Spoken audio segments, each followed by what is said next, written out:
하나님은 사람을 만드시되 본분이 있게 만드셨습니다. 즉 사람이 어떻게 살아야 하는지 그 본분을 가르쳐 주셨습니다. 그것이 짐승과 사람 사이의 차이점이라고 할 수 있죠. 짐승도 피조물이고 사람도 피조물이라고 할 때에 짐승은 본능에 충실하도록 만들어졌습니다.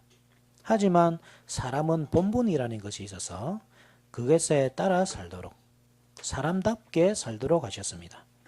그것이 타락하기 전에는 마음속에 새겨져 있었던 것이죠. 그래서 아담과 하와에게 순종을 요구하셨을 때 그것이 순종하지 못할 만큼 어려웠느냐? 그렇지 않았다는 것입니다. 그들은 얼마든지 순종할 수 있었습니다. 그 법이 마음에 새겨져 있었기 때문이고 하나님께서 무엇이 선한지 명확하게 가르쳐 주셨기 때문에 그것을 순종하며 살았다고 할 때에 그들은 동산에서 주님과 동거하며 영원한 생명을 누릴 수 있었던 것입니다. 그런데 사람은 자신의 의지로 불순종을 선택함으로써 그 특권을 완전히 상실해 버리고 말았습니다. 그 후로 사람은 타락하였습니다.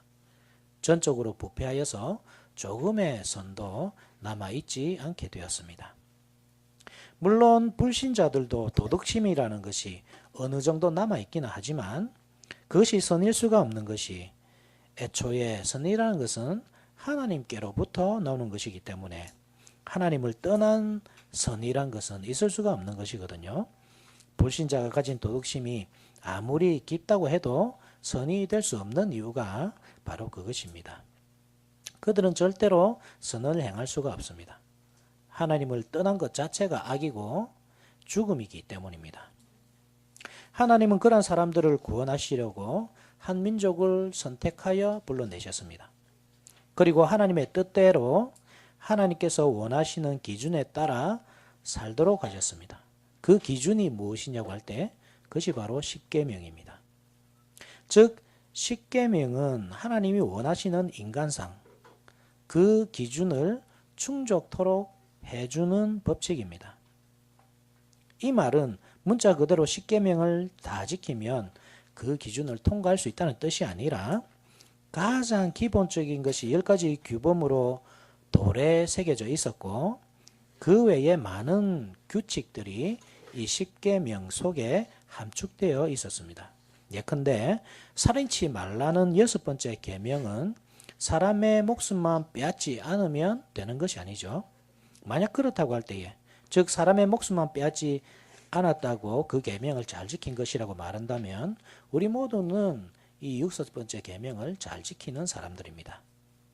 그런데 예수님께서는 이 계명을 어떻게 설명하셨는가 하면 형제에게 노를 품기만 해도 형제에 대해 라가라 욕하여 마음에 상처만 주어도 이 6번째 계명을 어긴 것이라고 가르치셨습니다. 그렇다고 할 때에 아무도 6번째 계명을 지킨 사람은 없고 지킬 수 있는 사람도 없습니다. 형제를 미워하는 마음만 있어도 그것이 죄가 된다고 할 때에 인간은 아무도 미워하지 않는 사람은 없기 때문입니다. 그래서 소요리 문답 41문답이 십계명을 도덕 법칙의 전부라고 말하고 있지 않고 그 도덕의 법칙이 요약되어 나타난 것이라고 표현하는 것이죠. 그 도덕의 법칙이 요약되어 나타난 것은 어디입니까? 하나님은 사람에 대한 기준이 있으십니다. 사람이 그 기준을 만족시키며 살기를 원하십니다. 그 모든 것이 십계명에 요약되어 있습니다. 따라서 십계명을 상세히 살피보고 그에 따라 사는 것은 그리스도인으로 부름받은 사람들의 의무입니다. 오늘부터 그러한 십계명에 대해서 살펴보고자 합니다. 41문답은 십계명이 무엇인지 비록 짧은 문장이지만 정의를 내려주고 있는 문답입니다.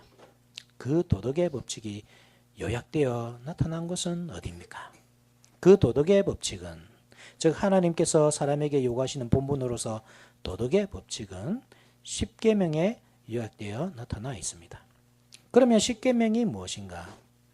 그것을 설명하는 것이 오늘 본문의 말씀입니다. 한 율법사가 예수님께 질문하였습니다. 성경에 많은 계명들이 명문화되어 있는데 그 가운데서 가장 큰 법은 무엇입니까? 무엇을 가장 주의하여 지켜야 합니까? 예수님께 물은 것입니다. 예수님은 그에 대한 답으로서 오늘의 말씀을 주신 것입니다. 첫째는 하나님을 사랑하는 것이요, 둘째는 이웃을 사랑하는 것이다. 그것이 가장 큰 계명이다 하는 것입니다. 말씀의 주제는 이것입니다. 성도가 지켜야 할 가장 큰 계명은 하나님 사랑과 이웃을 사랑하는 것이다. 대지는 이 순서에 따라서 첫째, 성도는 하나님을 사랑해야 한다. 둘째, 성도는 이웃을 사랑해야 한다. 이 두 가지로 말씀을 전하도록 하겠습니다. 먼저 사람은 마땅한 본분으로서 하나님을 사랑해야 합니다. 34절 우리 같이 한번 읽어볼까요? 34절.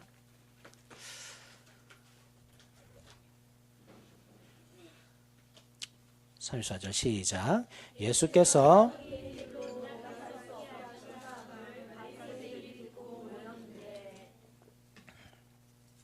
예수께서 사두개인들로 대답할 수 없게 하셨다는 뜻은 사두개인들은 부활을 믿지 않는 사람들이었습니다. 즉 사두개인들은 제사장 무리들인데 제사장 사독의 후손이죠. 우리가 잘 알다시피 아론이 이스라엘의 첫 제사장이었고 아론의 두 아들 나답과 아비후가 그 뒤를 이어 제사장 역할을 하였지만 하나님이 명하시지 않은 다른 불을 들이다가 죽고 말았습니다. 그래서 아론의 다른 두 아들 엘르아살과 이다말이 제사장 직분을 이어받아 행하죠. 그러다가 아론은 머리바에서 행한 하나님을 거역한 죄로 가나안 땅에 들어가지 못하고 호르산에서 죽었습니다. 죽을 때에 그 직분을 엘르아살에게 물려주었습니다. 엘르아살의 아들 비느하스는 미디안 여인과 이스라엘 남자에게 행한 그 의로운 행위로, 즉 이스라엘이 발람의 꾀에 속아서 바알의 제사에 참여하였습니다. 원래 바알의 제사라는 것이 음란한 그런 행위가 포함되어 있거든요. 그런데 미디안의 여인과 이스라엘의 남자가 그러한 음란한 행위를 위해 장막 안으로 들어가는 것을 비느하스가 목격한 것입니다. 비느하스가 그 둘을 따라 들어가서 그 둘을 창으로 찔러서 죽여버렸습니다. 그 의로운 행위 때문에 영원한 제사장의 직분을 이어받았습니다. 그렇게 비느하스의 후손을 통해 제사장의 직분이 이어진 것이 사무엘 시대의 엘리까지 이어진 것입니다. 사무엘 시대의 엘리 제사장은 신앙에 관심이 없던 사람이었죠. 그의 두 아들이 있었는데 그들은 천하의 악인이었습니다. 하나님께 드리는 제사를 가볍게 여겼고 성마에서 수종드는 여인들과 동침하였습니다. 그 죄로 인해 그들은 심판을 당하는데 블레셋과의 전투에서 죽임을 당하였습니다. 더불어 언약궤는 블레셋에게 빼앗겼습니다. 그 후로 엘라살과 비느하스 그리고 이 엘리 제사장으로 이어오던 제사장의 직분은 끊기게 되었습니다. 사무엘상 2장 30절이죠. 이런 말씀이 있습니다. 한번 들어보십시오. 그러므로 이스라엘의 하나님 나 여호와가 말하노라. 내가 전에 내 집과 내 조상의 집이 내 앞에 영원히 행하리라 하였으나 이제 나 여호와가 말하노니 결단코 그렇게 하지 아니하리라. 나를 존중히 여기는 자를 내가 존중히 여기고 나를 멸시하는 자를 내가 경멸하리라. 이어서 35절에 내가 나를 위하여 충실한 제사장을 일으키리니 그 사람은 내 마음 내 뜻대로 행할 것이라. 내가 그를 위하여 견고한 집을 세우리니 그가 나의 기름 부음을 받은 자 앞에서 영구히 행하리라.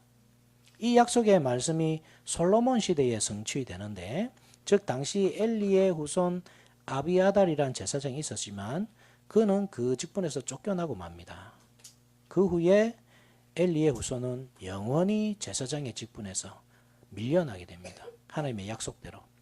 대신에 사독이 제사장이 되어서 예수님 당대까지 이어지게 된 것입니다. 솔로몬 시대 때부터. 유대인들은 하나님의 약속, 즉 내가 나를 위하여 충실한 제사장을 일으키리니 라고 하셨던 그 약속이 이 사독의 후손을 통해서 이어진다고 믿었습니다. 그러나 사실은 그렇지 않죠. 그 약속은 영원한 대제사장이신 예수 그리스도께서 성취하신 것이죠. 아무튼 사독은 그렇게 솔로몬 시대 이후로부터 유대 나라의 대제사장이었습니다. 그 후손들이 신약 성경에 사두개인으로 불리는 일단의 무리들입니다. 제사장 그룹이죠. 즉 그들은 유대 사회에서 존경받는 제사장, 종교적 엘리트 집단이었습니다. 그러한 그들이 부활을 가르치는 예수님께 부활 교리의 부조리함을 증명함으로써 예수님의 말문을 막으려 한 것입니다. 어떤 7형제 중에 마지가 결혼을 해서 자녀가 없이 죽고, 둘째도 결혼을 해서 자녀가 없이 죽고, 7째까지 그렇게 죽었다. 율법에 의하면 형제가 자녀 없이 죽게 되었을 때 다른 형제가 그 죽은 자의 아내와 동침하여 대를 이어야 주어야 한다는 항목이 있었습니다. 그것을 수혼 제도라고 하는데, 고엘이라고 하죠. 구속자는 죽은 자를 위해 대를 이어줘야 하는 중요한 의무를 지고 있었습니다. 그런데 그 7형제가 이 고엘의 역할을 감당하다가 나중에 다 죽고 부활하였습니다. 그러면 수혼 제도로 인해 그 7형제 모두의 아내가 된 그 여자도 부활 때에 살아날 텐데, 그러면 그 여자는 누구의 아내가 될 것인가? 율법이 잘못됐을 리는 없으니까 부활 교리가 잘못된 것이 아닌가, 그런 논리로 예수님께 도전하였던 것입니다. 예수님께서는 그들의 도전을 완전히 물리치셨습니다. 부활이 있다는 사실을 그들이 받들고 있던 토라를 통해서, 모세오경이죠. 이 토라의 말씀을 이용해서 증명하였습니다. 즉 하나님은 죽은 자의 하나님이 아니고 산 자의 하나님이다. 아브라함과 이삭과 야곱의 하나님이시다. 즉 그들의 조상들은 비록 육신이 죽었지만 현재도 살아있고 앞으로 영원히 살 것이라는 개념으로 이 부활을 설명해 주셨던 것입니다. 사도개인들은 그러한 예수님의 설명을 듣고 완전히 그 입을 다물고 말았습니다. 그러나 이번에는 부활이 있다고 믿던 사도개인들과 다른 무리들이죠. 바리새인들. 이 바리새인들이 찾아온 것입니다. 그들은 부활이 없다는 사도개인들과 적대적인 관계에 있었습니다. 그러던 차에 예수께서 사도개인들의 입을 봉하셨다는 소식을 듣고 찾아왔습니다. 한편으로는 그러한 사실, 즉 사도개인들이 할 말을 잃었다는 사실이 기쁘기도 하였지만, 또 한편으로는 혹시 예수님의 영향력이 자신들보다 더 강력해지면 어쩌나 걱정하는 마음에 그들은 어려운 질문으로서 예수님을 곤란하게 만들려고 찾아온 것입니다. 그 질문이 36절이죠. 35절부터 한번 읽어볼까요? 35절, 36절 같이 읽어봅시다. 시작. 그 중에 한 율법사가 예수를 시험하여 묻되,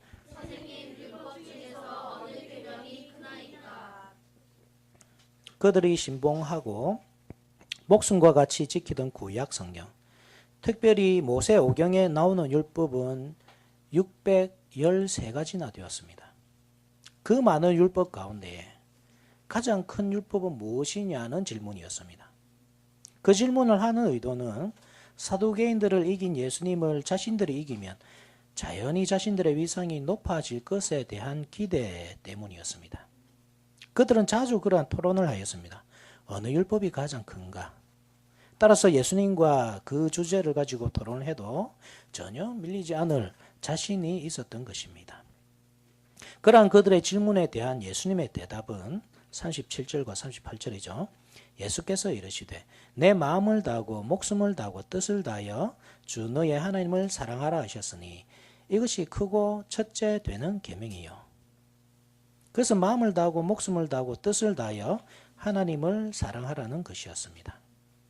그것이 예수님께서 가장 중요하게 가르치는 그 율법이었습니다. 여기 원어를 보면 정관사해라는 것이 포함되어 있습니다. 즉 예수님은 가장 크고 첫째 되는 그 계명이 하나님을 사랑하는 것, 하나님을 사랑하되 목숨을 다하고 마음을 다하고 뜻을 다하여 사랑하는 것, 바로 그것이라고 말씀하시는 것입니다. 신명기 6장 5절 말씀이죠. 너는 마음을 다하고 뜻을 다하고 힘을 다하여 내 하나님 여호와를 사랑하라. 이 말씀을 인용하면서 대답하신 것입니다. 그들이 가장 중요하게 생각하는 토라, 모세오경을 인용한 것입니다. 사랑하되 하나님을 사랑합니다. 입으로만 고백하고 때때로 느끼기만 하는 것이 아니라 늘 항상 그렇게 되도록 마음을 다해야 합니다. 다른 것에 마음을 두면 안 되고 조금은 다른 것에 신경을 쓰고 살아도 하나님께서 다 이해해 주시는 것이 아니고 오직 하나님께만 마음을 두어야 합니다. 그것이 마음을 다해라는 뜻입니다. 목숨을 다해야 합니다. 내 모든 힘을 다 쏟아부어야 합니다. 내 꿈을 이루고 내가 원하는 것을 얻고 내가 원하는 만큼 누리며 살기 위해서 힘을 다해야 하는 것이 아니라 하나님을 사랑하는 일에 힘을 다해야 합니다. 뜻을 다해야 합니다. 내 모든 뜻이 하나님께만 있어야 합니다. 사람은 자기중심적입니다. 그것은 아담이 범죄한 이유로 인간 내부를 지배하고 있는 질병입니다. 뜻을 다해 하나님을 사랑해야 한다는 말은 그러한 자기중심적 사고방식을 버려야 한다는 뜻입니다. 이기적인 마음을 버려야 합니다.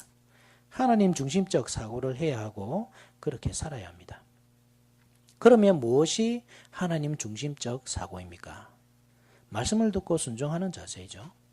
자기 중심적이라는 말은 자기 뜻에 따라 사는 것이고 자기 유리한 대로만 생각하는 것입니다. 하나님 중심적이라는 말은 하나님 뜻에 따라 사는 것이고 하나님 나라에 유익한 것이 무엇일까 매 순간 생각하는 것입니다. 그것이 바로 그 계명이란 말입니다.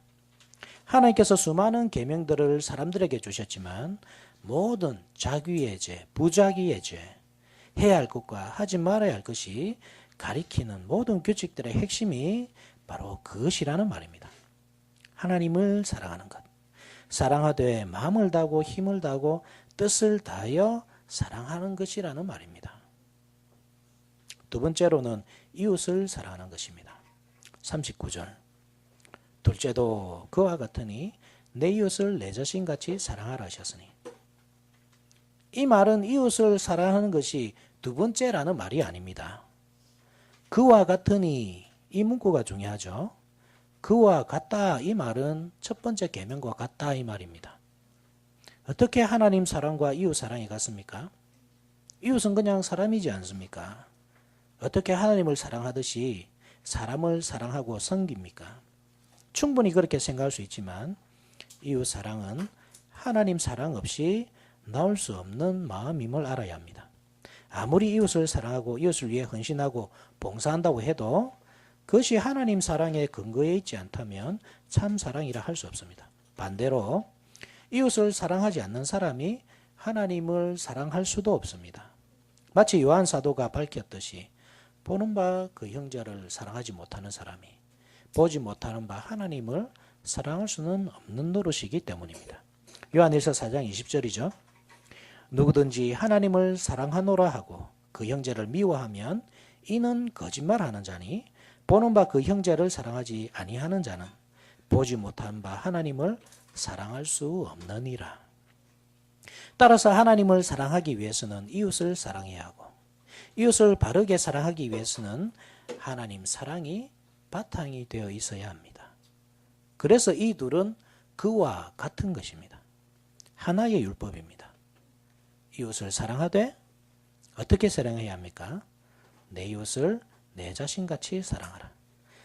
나 자신을 사랑하듯이 이웃을 사랑해야 합니다. 이 말씀은 레위기 19장 18절 말씀을 인용한 내용입니다. 원수를 갚지 말며 동포를 원망하지 말며 내 이웃 사랑하기를 내 자신과 같이 사랑하라. 나는 여호와이니라. 이 말씀을 좀 더 명확하게 이해하기 위해서는 문맥을 고려해야 합니다. 하나님은 율법을 가르쳐 주시면서 먼저 하나님을 어떻게 섬길 것인가를 레위기 19장 1절에서 8절까지 설명합니다. 9절 이후부터 이웃과의 관계에 대해 가르쳐 주시는데 우리 같이 한번 찾아볼까요? 레위기 19장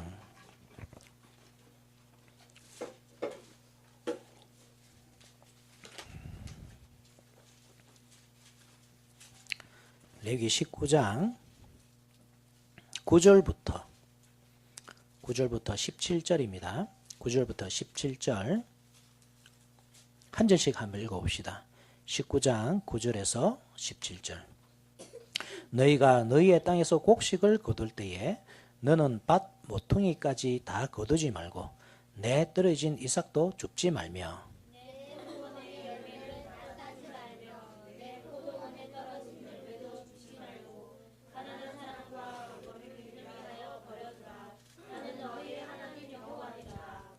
너희는 도둑질하지 말며 속이지 말며 서로 거짓말하지 말며 네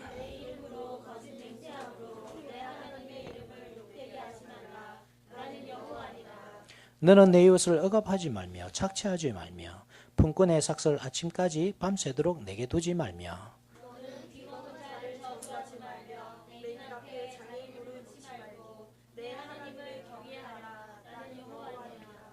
너희는 재판할 때에 불의를 행하지 말며 가난한 자의 편을 들지 말며 세력 있는 자라고 도전하지 말고 공의로 사람을 재판할지며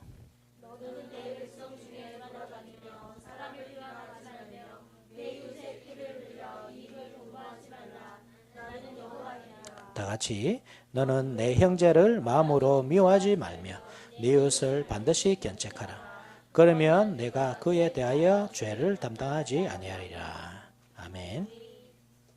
이러한 여러 가지 규례들을 가르쳐 주신 후에 18절에서 내 이웃을 내 자신과 같이 사랑하라. 이 말씀을 주시는 것입니다. 강조되고 있는 것이 나는 내 하나님 여호와니라. 밭의 이삭과 열매를 다 따지 말고 가난한 이웃을 위해 남겨두라. 나는 내 하나님 여호와니라. 도둑질하지 말고 속이지 말고 거짓 맹세하지 말아라. 나는 내 하나님 여호와니라. 이웃을 착취하지 말고 맹인 앞에 장인물을 놓지 말고 귀먹은 자를 저주하지 말아라. 불의한 재판을 하지 말고 이웃을 비방하지 말고 이웃의 피를 흘려 이익을 얻으려 하지 말아라. 나는 내 하나님 여호와다. 무엇입니까? 그것이 바로 하나님의 속성이라는 말입니다. 하나님은 공정하신 분이시고 공평한 분이십니다. 의로운 분이십니다. 정직한 분이십니다. 남이 보지 못한다고 함부로 행동하지도 않고 듣지 못한다고 함부로 말씀하지도 않습니다. 남이 보든 보지 않든 남이 듣든 듣지 않든 늘 한결같이 공의롭고 진실하고 정의로운 분이 바로 우리 하나님이십니다. 사람은 바로 그 형상을 따라 만들어졌습니다. 이기적이고 자기중심적으로 사고하고 행동하도록 만들어진 것이 아니라 정의롭고 공의롭고 진실하게 만들어졌습니다. 마치 예수님께서 이웃을 위해 목숨을 버리셨듯이 이웃을 위해 희생하도록 자기 것을 조금도 아끼지 않도록 만드셨습니다. 그래서 예수님의 말씀, 내 속옷을 가지려 하는 자에게 겉옷까지 내어주며 억지로 오리를 가게 하는 자와 심리를 동행하며 오른편 뺨을 치는 자에게 왼편까지 돌려대라는 가르침은 사람의 본분에 대한 가르침이었던 것입니다. 원래 사람은 그렇게 만들어졌습니다. 그런데 아무도 그렇게 살지를 않습니다. 그것이 정상적인 것이 아니라 전적으로 원래 만들어진 상태에서 전적으로 부패했기 때문에 나타나는 현상입니다. 그러면 하나님을 사랑하는 사람, 그래서 하나님의 형상을 회복한 사람은 어떻게 살아야 합니까? 원래 만들어진 형상대로 그 기능대로 하나님께서 주신 공의롭고 정의롭고 진실한 삶의 방식으로 살아야 하는 것입니다. 이기적인 사람은 그리스도인이 아닙니다. 자기만 아는 사람은 참으로 회개한 사람이 아닙니다. 내 생각이 우선이고 내 삶이 우선이고 내가 행복한 것이 가장 중요한 사람은 하나님을 사랑하는 사람이 아닙니다. 그는 하나님을 사랑하는 사람이 아니라 하나님조차도 자기 유익을 위해서 이용해 먹는 사람입니다. 나는 주일 성수해야 합니다. 그것은 정말 예배를 드리기 위해서 예배 드리는 것이 너무 좋아서 하는 말이 아니라 자기가 쉬고 싶어서 하는 말입니다. 나는 말씀이 중요합니다. 그러면 말씀대로 살아야죠. 말씀대로 살지도 않으면서 말씀이 중요하다는 말은 어불성설이죠. 말씀을 배우고 듣기는 하죠. 그런데 그조차도 자기의 지적 만족감을 채우기 위한 욕구에서 나온 것입니다. 우리가 개혁교회를 포방하면서 교회를 세우지만 현실 세계에서 변화가 없다면 개혁교회가 아닙니다. 그조차도 내 만족감일 수 있습니다. 본능적으로 가지고 있는 기존 질서에 대한 반항심, 남들과 조금 다르게 보이고 싶은 욕망, 나는 너희들과 달라. 나는 생각이 조금 더 깊은 사람이야. 너희들처럼 생각 없는 사람이 아니야. 생각 좀 하고 살아. 의식 있게 행동하고 살아. 마치 나는 사도개인과 다른 바리새인입니다. 우리는 율법을 잘 알고 지키며 사는 사람입니다. 율법에 대한 지식이 있습니다.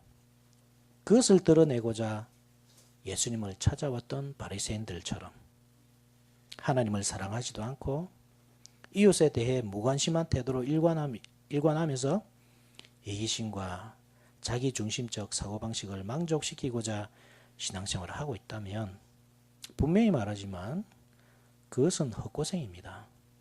그것은 신앙도 아니고 아무것도 아닙니다. 그냥 자기 만족을 위한 또 다른 삶의 방식 중 한 가지일 뿐입니다. 맛있는 것을 먹고 여행을 다니고 영화 감상을 하고 그 중에 한 가지로 교회를 다니는 것입니다. 교회에 가되 남들과 조금 다르게 조금 의식이 있어 보이게 개혁교회를 다니고 그냥 자기 감정에 충실할 뿐입니다.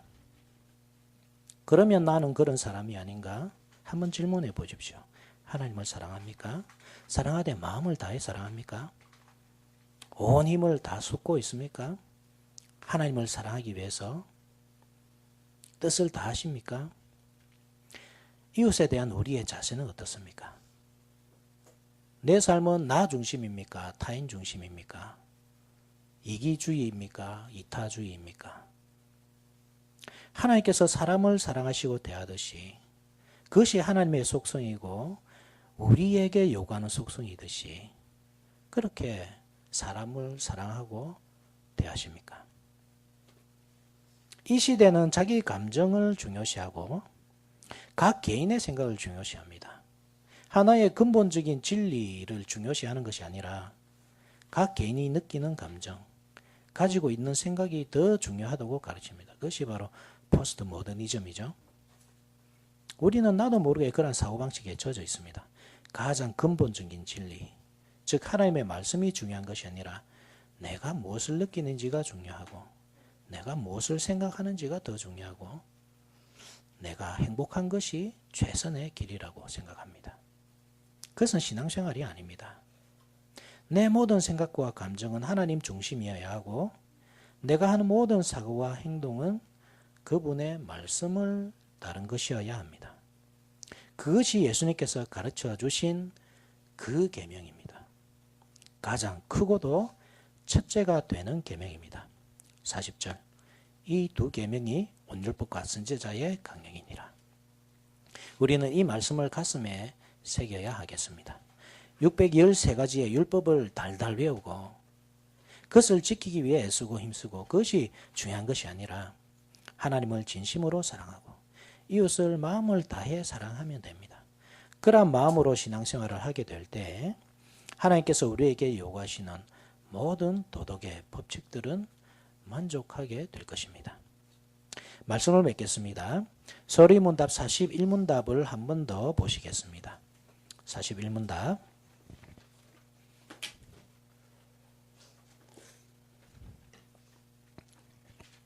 그 도덕의 법칙이 요약되어 나타난 것은 어디입니까?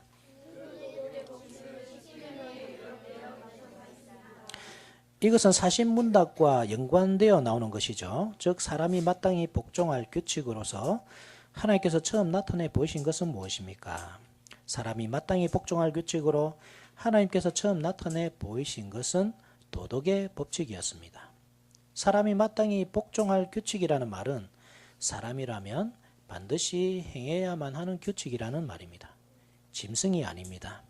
하나님께서 짐승에게 그 어떤 요구도 하지 않으셨습니다.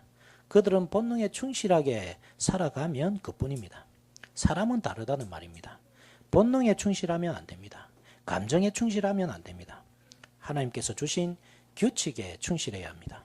즉 말씀에 충실해야 합니다. 그렇다고 할 때에 하나님께서 우리에게 주신 규칙은 이 십계명이라는 말씀입니다. 십계명에 잘 요약되어 나타나 있다는 것입니다. 오늘 본문에서 예수님은 그것을 또 요약해서 우리에게 말씀해 주셨습니다. 십계명은 다른 것이 아니다. 어려운 것이 아니다. 하나님을 사랑하면 되고 이웃을 사랑하면 된다.